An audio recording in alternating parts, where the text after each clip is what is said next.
And good morning to everyone. It's a Friday, and we've got sunshine for a change. And the Amgen tour is in Solvang, right, today? So that means time trials in Solvang, and if it's as beautiful there as it is here, that's where we should be. But we can't. Now, I've had a bit of a glitch here in the computer. This looks pretty rotten for what I was wanting to show, but maybe we can get there. I'm going to try something. Not yet, Chris. I need to see if by switching maybe the page, the monitor is going to look decent. Okay. This is looking pretty bad at the moment. No, that didn't help. What we're doing today is bringing an end of the week with a tutorial. And on the quiz I return back to you. I'd like to talk about that a little bit, so keep it out. There's some things that I need to talk about. I know you just put it up, but I want you to reflect on that for a moment, because part of what's going on there needs to be talked about. For example, I'm going to go to the board in this, Chris. That wasn't a whole lot of advance notice. But let's say I have something that is n times n minus 3, and these happen to represent the length and the width of a rectangle. If you're going to multiply these together, you don't put an x here.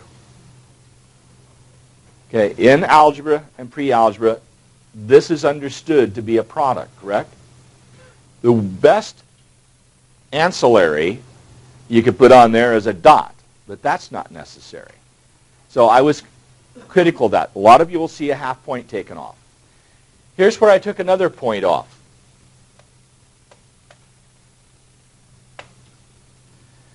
Because technically, if I write that, that means what?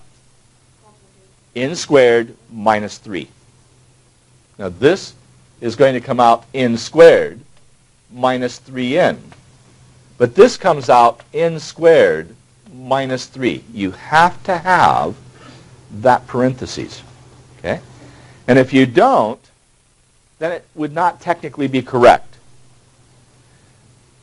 That was a very serious kind of problem on what you were doing. There was another one that involved this, and maybe you can help me with the volume statement here, that it was a d times, is it a d minus 1? Yes. And a d minus 6? Yes.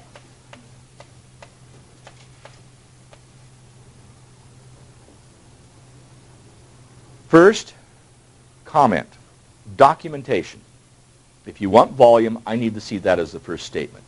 If you're doing perimeter, I need to see the first statement that's involved, rather than just eyeballing it from the shape and giving me your answer. So in this case, what should have been done, maybe is put braces here, then over here close the braces, and then many of you did this. You did d squared, then you did a minus d, you did a minus 6d, and then you did a plus 6. Now, do I have those signs correct? I don't think I do. Is it d plus 1? No, I'm asking what were the original dimensions. D plus 6. D plus 6 and d minus 1. There we go. I said I thought the signs were off. Now, some of you tried to put parentheses in here and another parentheses here. That means multiply them. That was a minus a half. Some of you tried to take a d times this, getting d squared, then minus d, then d squared plus 6d. You can't do that because this isn't an addition between here. Your next step should be d times d squared plus 5d plus 6. Then you've got to distribute that d through every term for d to the third plus 5d to the second, plus a 6d, not 6o. Now, you may have been making a capital letter D, but that's distributing that, in this case, it is a monomial, it is a factor, and you're distributing it across this addition, so you multiply the d times each part, and this is the one that seemed to cause the most difficulty. Sandra was up first. You beat the buzzer. I understand that, and that's what me and James did try to do this together. Yeah. But when we went through it, we checked our answer back to look,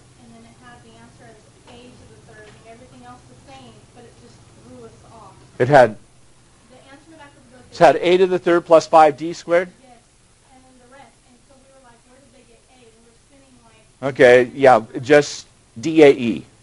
That's where they got the A. I guess A DAE in the answer. They screwed up. Okay.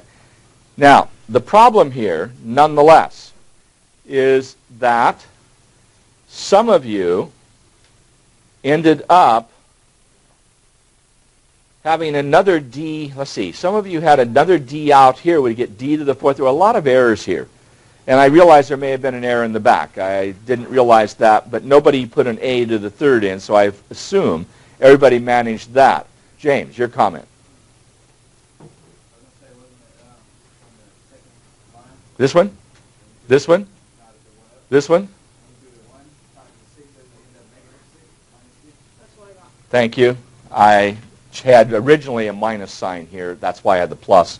I changed that one, and I should have changed this one also. You are correct. I thought it was D minus 1, D minus 6. I made one correction, didn't make the other.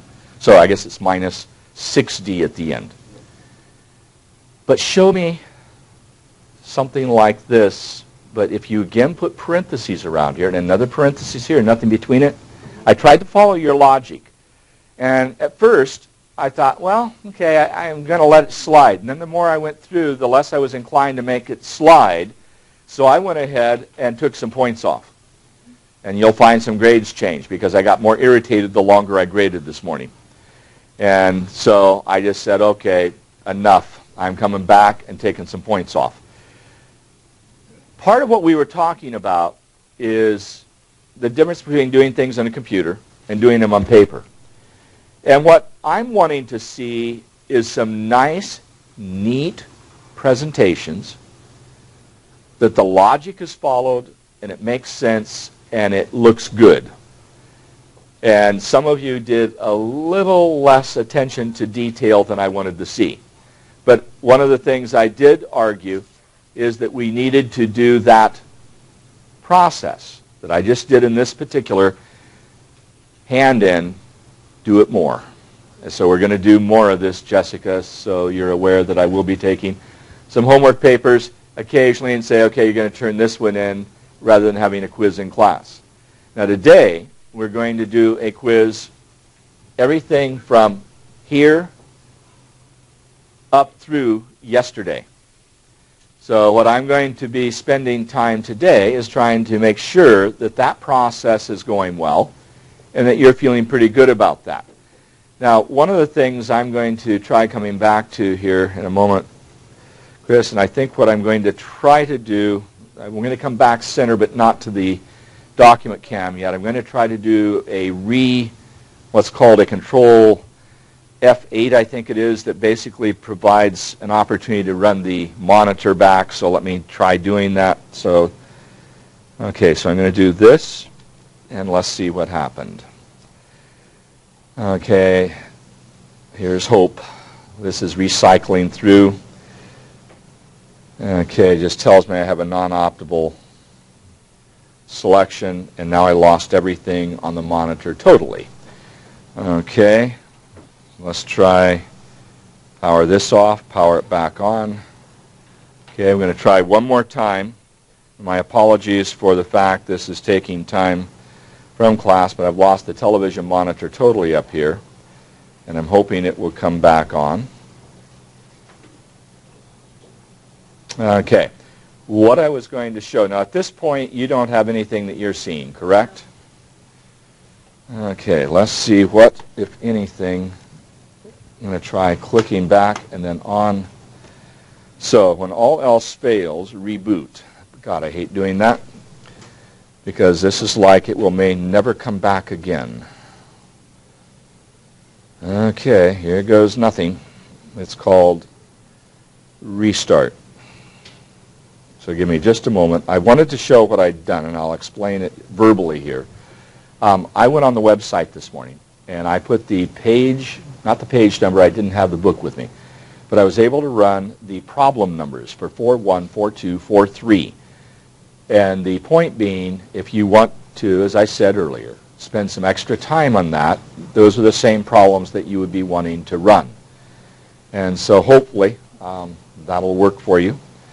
And I'm hoping that this is not looking good. I've lost that monitor totally. Okay. That's not what I wanted to happen this morning. Okay, that was supposed to come back up. Okay, so we won't show anything in the computer. Chris and Jennifer, as you sit back there, the only other possibility that this silly thing somehow or the other has managed to get unplugged, or in some way something's loose, and now that's working. The switch is coming back. So this would suggest that the TV is working, correct? Yeah. Okay, so that means the monitor's working, and something I've got from here is not working. Okay. Let's try one more time. Okay, I've lost connectivity. So with that said, and nothing working, let's talk about some more problems that you have questions on. I can only afford to spend so much time trying to fix problems online. Questions you have from the homework you're doing, from the assignment? Yes? I do have one. It's from the book. Okay, from the book. Which page? Could you help me out? 250. 250. So let's go to there. Problem number 33. Okay, so 250. And number 33, you said? Yes. Okay, so I should be able to come back to here. Make this work. Something will work here today. And for those of you watching, we very seldom have problems like this. And it's unusual and frustrating to have it happen. But let's see what we've got here. Let me bring that down a little bit tighter. There we go. Okay, let's go to the monitor. At least this part's working today. If your buttons are working there, Chris. Okay, they are. There's number 33. Now, in this problem, can I have some idea of what I want to answer here? Sandra, if you would please. Well, I did it, and I got a negative answer, and I looked in the back of the book and it was positive. Me and Jesse were kind of puzzled when I dashed you over there. Okay, so that, in terms of the question you asked there, you ended up with a minus y equals 11, and then y would equal a minus 11 if that were the case. But let's see if we should have had a minus y. So let me write the problem down. Let's go back to the document cam, Chris, so I can spend some time there writing the problem. And Robert, you might want to pick up your quiz there while I'm writing this. It's on the second table back there. And so I need a little more space here somewhere. Okay, give me some space where I'm in the picture. And I want a 7y plus 1. And this is number 33. Minus 3y. Hold on, page 250. Getting all that garbage up. Okay, and then what now? Minus 3y. After the plus or 1? After the plus. Okay, so minus 3y times, equals 2y. 2y Minus 10. minus 10 Plus 3y. plus 3y. Okay, so not much to multiply out here. Agreed? I'm going to simplify the left side, my first step, and say that I have 4y plus 1. And on the right side, I'm going to simplify there also. And that's my tendency, to simplify each side separately. So I have a 5y minus 10. Next step. Question, which way did you want to go on this, Sandra, since it was the problem you had the question? What did you do as your next step? Subtract 5y from both sides? No, it's fine. Yeah, we did the 1. Minus 1 from both sides. Okay, so if you did minus 1 from both sides, I'll write it in. I've been arguing that we don't typically want to show that. But since we have questions here, let's write it in. Actually, I didn't even get 5y. I got 3y. Well, would you agree that 2y and 3y are 5y? Yeah, I had y by Y by itself. Yeah, instead of 3y, you said y. You didn't have this 3. So you didn't write the problem correctly. That will make a difference. Oh, it makes a... No, you got a different answer. You got a negative 11 instead of a positive 11, Right. which is just coincidence that you got an 11. It would have been much nicer if you had gotten 73 or something. then you wouldn't have thought you were close. Okay, let's come back to what happens when you are doing a problem and you tend to check it and it's not working. There are two things you want to check. First, did you write the problem down as it was? That's usually the place where you'll find the error. The one that I've done too many times and felt like a just a dingbat doing it is I've looked up the wrong answer. I'm looking up an answer on a different page, and it doesn't agree with the one I'm getting, and being stubborn about it. Spend another half hour doing it 5 different ways and convinced I'm right. Get upset. Talk to somebody else about it, and they say, well, you're on the wrong page. And you come back and see that you had the right answer a half hour ago, and you didn't know it. I don't know which is the worst error. To write the problem differently and then battle the answer for a half hour, or be looking at the wrong answer for a half hour. Both of them are frustrating. But let's finish the problem. At this point, let's subtract 5y from both sides. Now, there's an argument against this, and in your text, it says to do what? Subtract the smaller one from both sides. That works okay as long as you've got positive coefficients. That's not necessarily going to make things better for you if you end up with a negative 4y and a negative 5y, because your negative 5y is technically less than negative 4y. It just doesn't seem that way all the time. But this will give me negative y equals what? Negative 11. I don't want the negative y. I want y. And so I would multiply both sides by minus 1. That gives me a y here and an 11 here. And as I say, it's really unfortunate. Down a little bit unfortunate that when you missed the 3 here, you got a negative 11 because you were chasing the wrong rabbit. Does that answer it? Mm-hmm. Okay. And writing a problem down incorrectly can really mess you up in a test. Now, in a test, I'll give you partial credit if you solve the problem you wrote down correctly. But there are times when you write a problem that just won't work because you miswrote it. Any other questions on the homework problems? Because that's what today is about. The opportunity to ask questions and the homework you've been working on. I've left this one open all the way up until Monday morning. So you have the weekend to fight this. But is there any other question here at all that will help as we talk about it? Any other ones of those? Okay, let me come back center for a moment, and this is for 2 parts. One, I'm going to try to reboot here, and let's see if anything good happens. Okay, courtesy of Microsoft. Okay, now, Michael, question. Can we try one of these word problems they got? Okay, the question is about the word problems, and let me explain what I'm avoiding there for the moment. Okay, let me explain what I'm avoiding on 251 and where we're headed. Hold on, I'll be with you in a minute, Isaac. I've so far tried to avoid the word problems because I'm focusing on mechanics. Now, we have 3 days of word problems coming up, which is what I was hoping to show on this monitor.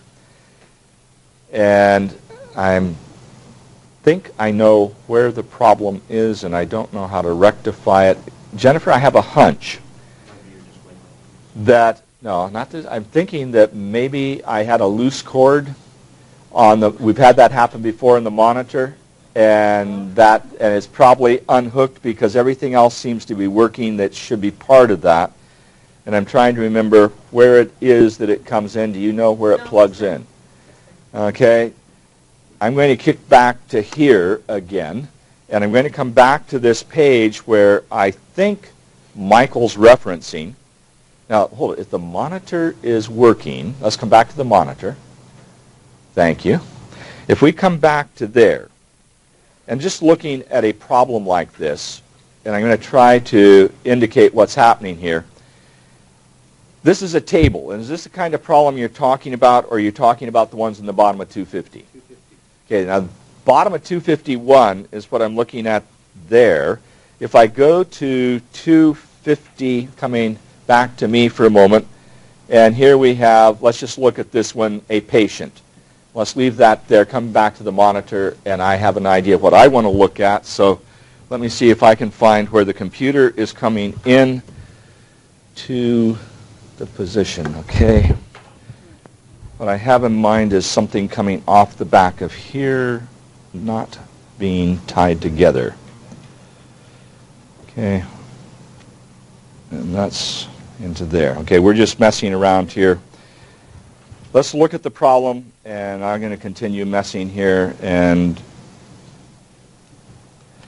the problem states, a patient is to receive 450 cubic centimeters, that's cc's. Okay, and so what's being done here is to take a word problem, Michael, and come up with an equation. That's the intent. And it's what I want to spend time, and what I was trying to do with the computer and not having success, is show you where I'm heading next with the text.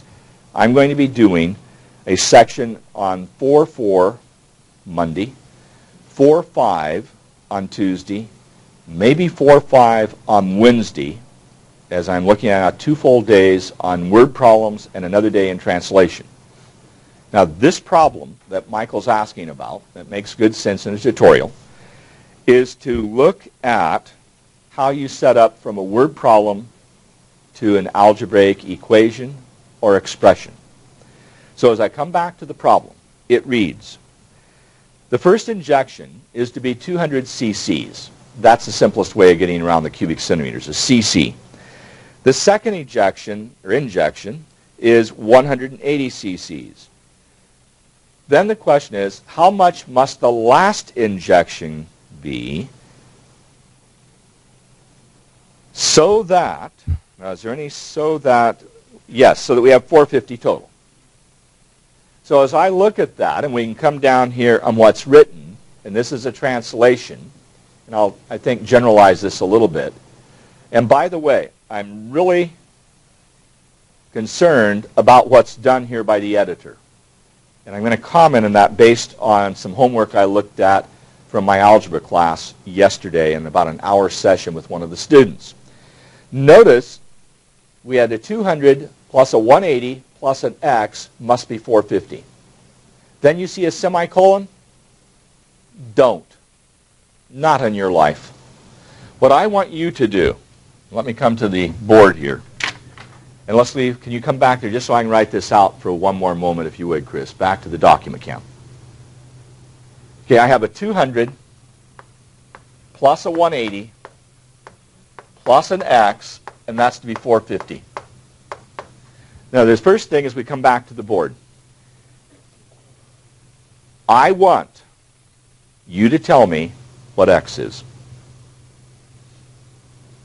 So if this were a word problem, I want to know what x is. So you would say let x equal amount in third injection.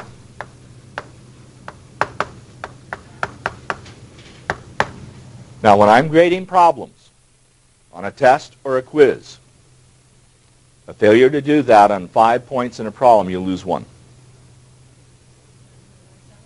Writing what the variable equals. I must see what the variable equals. Okay? That's worth 1 point out of 5. Now, when you do this problem, I looked at a whole notebook of what would be 6 weeks of homework, in which every time the person doing a problem put a semicolon in the next line, it is impossible to follow. Stack them. That is, this is 380 plus x equals 450. Now, if you want to show me an intermediate step, then you're going to do what? Additive inverse to both sides, or you subtract 380 from both sides. Agreed? And so if I were to show this, and I'm again cautioning you, you don't want to go through the rest of algebra. Now, the rest of algebra isn't just the end of this course, and 70, and 90. It's all the way through if you were going to go up through a couple years of calculus. You don't want to keep doing this. This will slow you down. You have to get past that. But at least at this point, it's an intermediate step that may help you get to the solution, which is 70. End of story. Sandra. Can you show me the other way that you're talking about? Wouldn't I just be able to... I wouldn't have this line, and I go there immediately.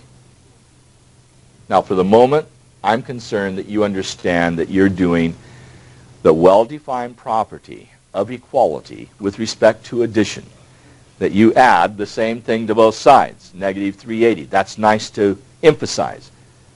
But it's the training wheels on the bicycle. At some point, they have to come off. The key here is the translation. Now, we're going to do problems, and this is a problem that we ended up with in an algebra class, not this 20, but in a 70. And it was, and Larita will appreciate this one, where we said let x be an integer, a positive integer. So I could just let x equal a positive integer. Now, if it's a positive integer, what would the next two integers be in succession? Next two. If the first one's x, the next one's going to be? Y. No. You could do x, y, and z, but I won't buy that. That was a good answer. I want it to be in terms of x. Anybody? If I have 2, what's the next number? 3, right? You added 1, correct?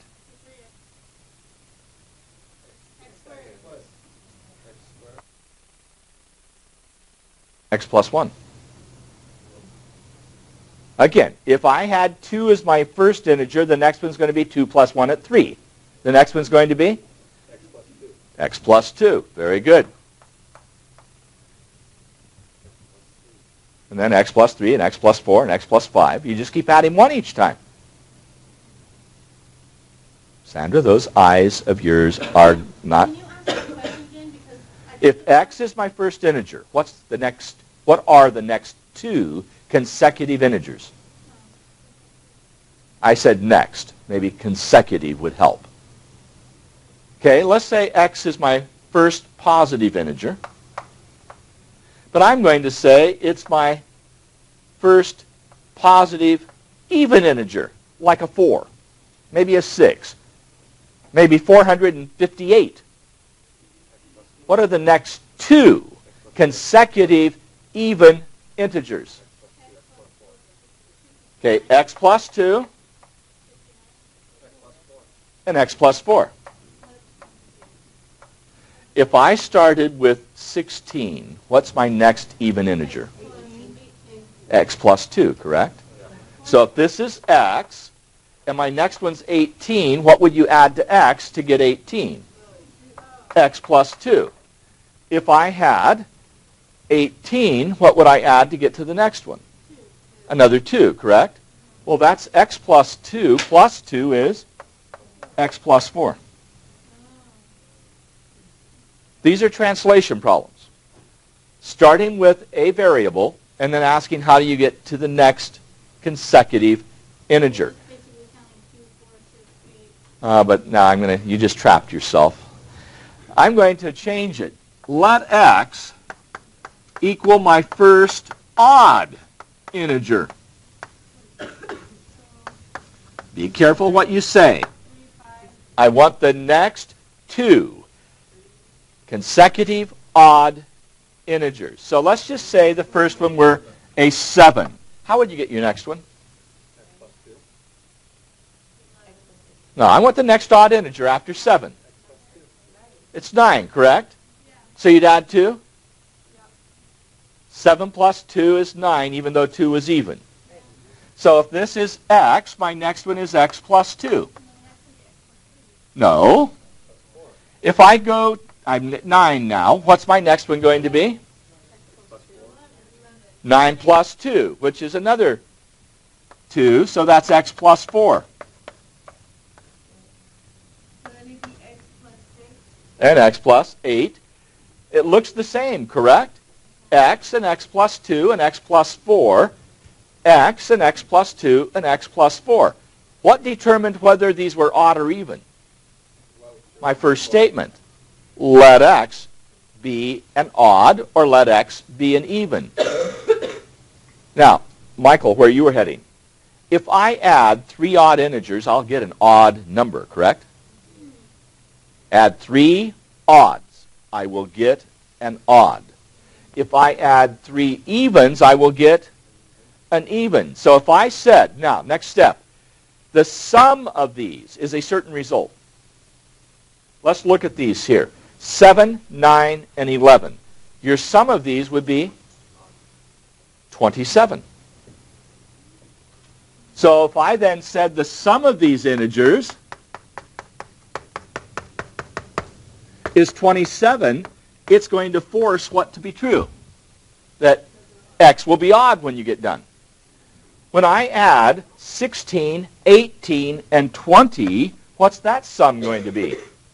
Well, this is 34, and 20 would be 54. So in this case, that same sum would be 54, and my result would come out an even value for x. It's this condition here that forces odd or even. Now that's looking ahead to what we call word problems. And this is a classification of word problems that is very typical in algebra. What we focus on in this class is this translation process. If x is the first integer, what's the next integer? X plus 1. But if x is an even integer, what's the next consecutive even? It's x plus 2. And that's the language, and that's what we're headed into on Monday. Isaac, you had a question, was it earlier?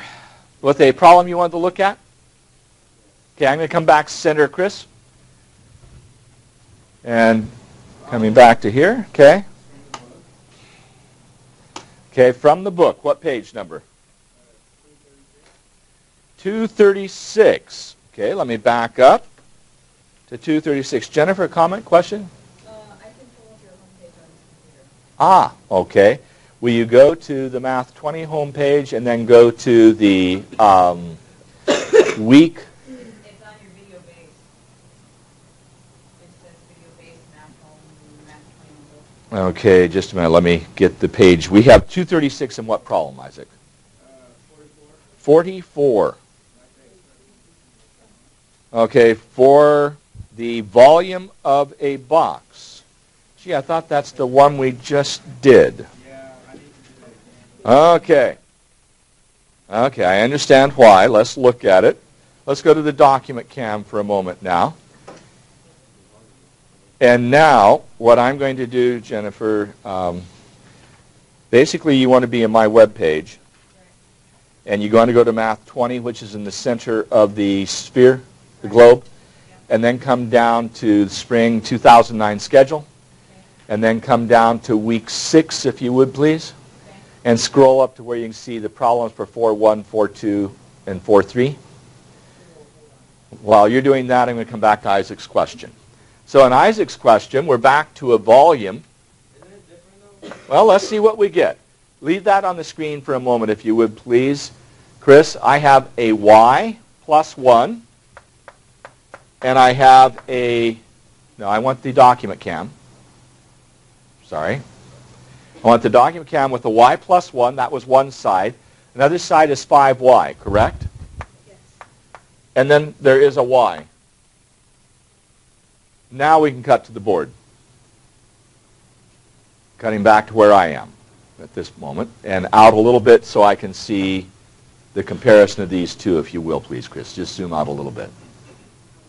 And then now pick up the left side here. There we, okay, well, we'll start there. This was a volume, and I multiplied 3 dimensions together, correct? Now, the distinction is I had a binomial and a binomial. Now, let's slide over and pick up this one. Here's a binomial, monomial, monomial. Easier problem. Yes, because all I have to do is first take the product of those two. That's 5y squared. And that's still multiplied by y plus 1. I don't have to use FOIL at all. Okay, so I'm now going to have 5y to the third plus 5y to the second.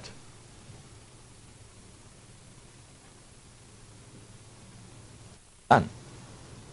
That was a lot easier than the mess we just went through, because here I only have one binomial. But I still have to take the product of the three sides. Back to the document camp. Make sense? I heard a no or a yes. Are we okay? Any question there? Anybody? Okay, now I'm going to come back to what I'm guiding Jennifer to do here momentarily. We're back to... No, you didn't. Okay, I didn't want to be there. I want you to come down to week 6, and then when you get week 6, you just scroll down so that you can see section 3.7, 4.1, 4.2, and 4.3. Do you see that on the screen? Yeah. Now, let's kick over to there if you would, please, if you can do that on your end. Okay, you can't zoom in very well, can you? What I want you to note, even though you can't see that very well, there are problems on there for sections 4.1, 4.2, and 4.3. So they are there. And it's just you'll have to access those, and we don't have any way, because of the malfunction here, to zoom in on that. I don't think there is. But that's the page on week 6. Now, as you come off that, go back one. No, just on the computer. Go back one page. So back off. Now go to week 7. And on week 7, as you scroll down, I have listed, and will you read what you see there, Jennifer, for me? For lecture 28? Yes. February 23rd, chapters 4.4, translating word sentences to equations. Okay, so 4.4 on Monday, and then Tuesday is 4.5, am I correct? Correct. Wednesday 4.5? Correct. Okay, so that's what we're going to be doing. And so again, the reminder, the syllabus is on this page. The work that we are doing problem-wise is on this page, and so thank you. We'll come back to here. And maybe one day we should get a Zoom feature back there. So, yeah, okay. The budget isn't there. The budget that isn't now. But Isaac, does that answer your question? Yeah, when you show it step by step.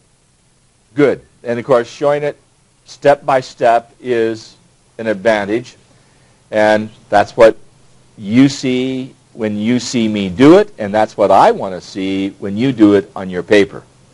Any other questions from any of the homework problems? We're still just answering questions. Let me come back then to Michael's in terms of word problems again. Is there anything else we can pick up on a word problem that's in section 4.2 or 4.3? On page 4.3? Section 4.3, I should say? 250. Let me get... No, wait a minute. If you're in 250, 250, you're back on 4.2. And in number 42. Okay, again, these are... I'm not too excited about these, but let's look at them. 42, an entry in a chemist's notebook is smudged. Probably has something to do with working with chemicals and getting things spilled in the book. Mine, it's coffee that gets on the pages, but things are smudged. In an experiment, a substance was introduced to the chemical, decreasing its temperature by 19 degrees. What would decrease the temperature is something that you've done at a park, legally? Ice, right? Making ice cream. You add salt to the ice to get it down to a lower temperature, freezing the mixture that becomes ice cream. That's so fun to do when you're turning the handle and it's 110 degrees outside and you keep turning it by hand, not the electric version. That's no fun at all. So this is the idea. So let's come back to the problem. So you introduce a substance to the chemical in decreasing its temperature by 19 degrees. So the final temperature is listed at 165 degrees centigrade. Okay, just a comment for you. Your body temperature centigrade. You've been, I assume, to enough places where they've taken your temperature and said it is about 38, not 98. 38 degrees centigrade would be what? That'd be pretty high. Okay, Fahrenheit is 98.6. Centigrade or Celsius is the metric version, and if you're running 38 Celsius, take aspirin. Now, in this case, you need to understand that 19 degrees Celsius has some meaning to you. I'll help you this way. In temperature, flaming 40s. If a temperature is at 40, you're going to drink a lot of liquid. Thirsty 30s. It's just hot and you're thirsty. Temperate 20s. It's nice outside. You aren't going to drink much of anything. The tingling teens. If it's 18 degrees Celsius, tingling means wear some outer garments like a coat. And then there are the frosty fives, because 0 degrees centigrade or Celsius is like 30 degrees Fahrenheit. So this 19 degrees is a tingling temperature. At 165 Celsius, we're 100 degrees Celsius boils. So we are twice that. Okay, so this is hot stuff, however you want to interpret that. So the question is, what is the initial temperature? Well, you're going to let X be the initial temperature. That's what's missing in the solution that's provided here. But in terms of the statement for the solution, here's what's written. I'll get that a little bit clearer. There we go. X, the initial, dropped 19 means it's plus negative 19 equals 165. You've translated to an equation. And that's what these first problems are trying to get you to do.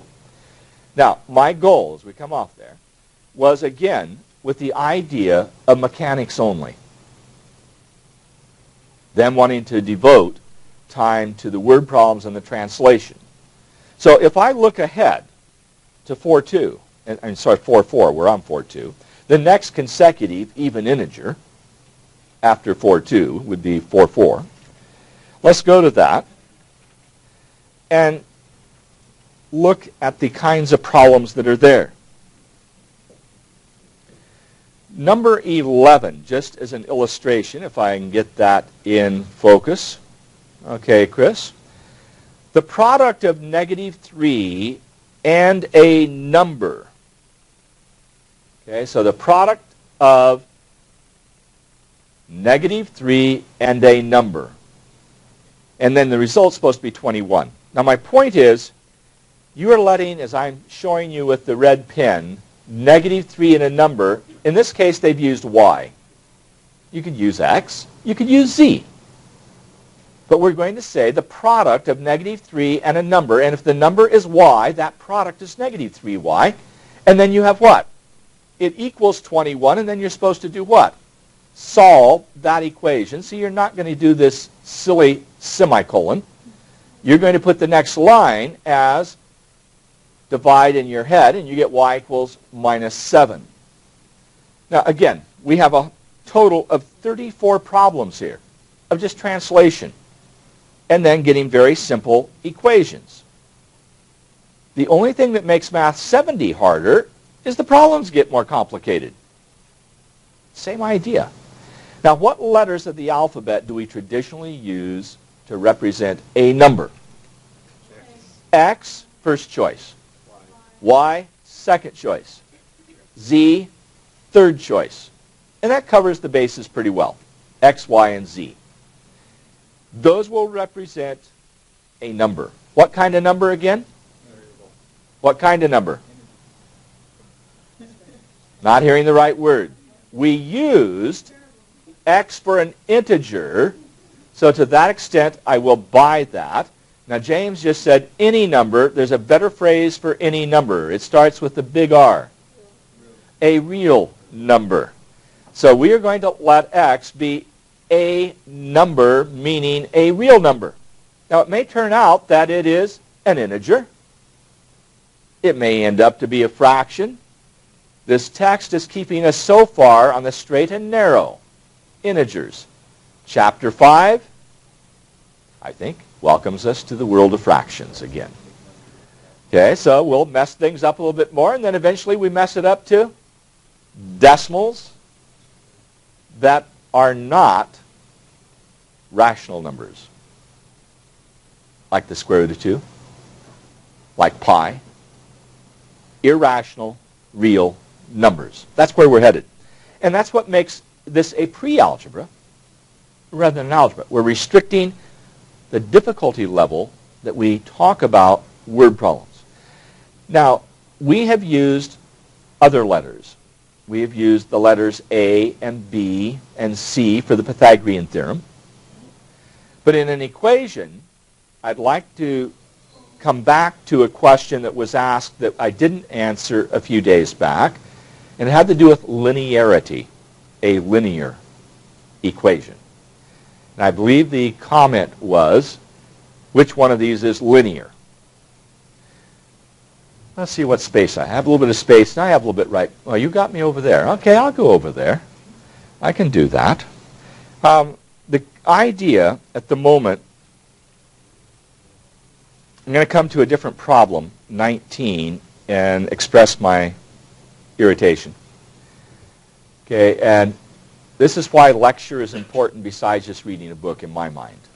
It says in 19, 39 minus 5 times x. Well, my first reaction is, what's x? Okay? Now, I know what the text is trying to do. It's saying 39 minus 5x, you can see it, and then I think it's supposed to equal 8x. Is that correct? 8 times the number or the product of 8 and x? Just a translation problem. But if I look instead at the statement, let x, okay, and I'm looking at this now as we go to the sideboard, I'm going to let x be a number.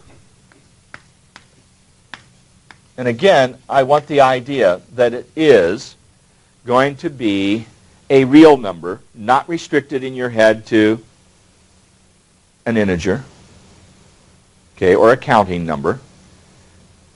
And so, again, identify the variable. Now, what I was going to try to write there, and I'm trying to remember where, before I made this transition, went back to problem 19. Let's look at that document cam again and see if I can get back to where I was in what I was wanting to do. The product we had of 5 and a number, and we said that was 5x, and I'm saying essentially that I want to know what x represents, and I think that was the issue here, that I want to have a statement like this, and then if I'm looking at 15, then I translate to 5x plus 4, and then that's going to equal something, and that was to come out 14. The statement in that problem is 4 more than the product of 5 and a number. So 4 more than the product of 5 and a number. Okay? Now, when I do that, product means multiply. 4 more than means add 4. The number you have to identify in your statement. So again, the effort here is to do the translation and then get to a simple equation and carry that through. That's what 4-4 is about. Now 4-5, I'm going to assume, makes the difficulty level a bit more. But before we go on, Michael. And you want to see let x equal a number? Yes, I want to see in these problems a bit more than the book. I want you to identify what it is. If x is a number, if x is an amount, if x is the distance, I want to know what the variable represents. Just get in the habit of doing that. Let's come back to the document cam one more time. What I'd like to do now is look at 4-5. This is sort of getting the idea of where we're heading and what we're going to try to do this week. As I come back to this, sorry to me, I thought you were going to come back to me at that point. Sorry, I needed to have some space there. Those of you watching and wondering where the page went. But I'd like you to note that on these problems, you're going to see a whole bunch. That's a nice academic phrase, a whole bunch of shapes. This is an equilateral triangle. We're going to talk about that. We're going to talk about an isosceles triangle. Equilateral means the three sides are equal. Isosceles, two sides are equal. You've already met, coming off there, a right triangle, correct? And so you can imagine we're going to do things with perimeters. Then, coming back to this diagram, we're going to look at some more geometry called complementary angles, things that add up to 90 degrees. And then scooting down. Notice my academic phraseology. We're scooting and bunching. This is bouncing up numbers I got out of my stat class the other day. But this is supplementary angles. They add up to two 90-degree angles called 180. So much of what we're doing here is involved with geometric shapes. And then, let's see what we get to next. We get into selling items, and I'm looking at example 8 where we have an artist. Is an artist. A company produces prints of 2 of the paintings. And so if I look down here, you'll find something that we do occasionally in algebra, which is set up tables. And so go ahead. We'll stay there. Come back to the document cam. I'm just sliding over a little bit. Number of prints and the income. And we'll look at a few of these problems. Now, whether or not we need 2 days in this is debatable. I'm trying to sort of pull pieces together, and Michael forced my hand a little bit here because my intent was to take some of the problems at the end of 4.2 and 4.3, use those as a lead-in into 4.4 and 4.5. We did that today. So it makes my job a little bit easier, but we need to finish these word problems, and it may take 2 days. We'll see. You're going to have to give me feedback. Then we go into Chapter 5, and we're about another week away from a test, I believe. If I come back, let's leave me centered here for a moment, Chris. I'm just going to do things I can't show on the computer. But your exam is going to be not this coming week, but the week following. And we're going to go through most of Chapter 5 before we hit that exam. Yes, Isaac? So the exams will be on what chapter? 3, 4, and 5. 3, 4, 5? Yes. Wow. Well, that was an appropriate response. Like, wow, yeah, all right. 3, 4, and 5. That is a Pythagorean triple. It seems only appropriate.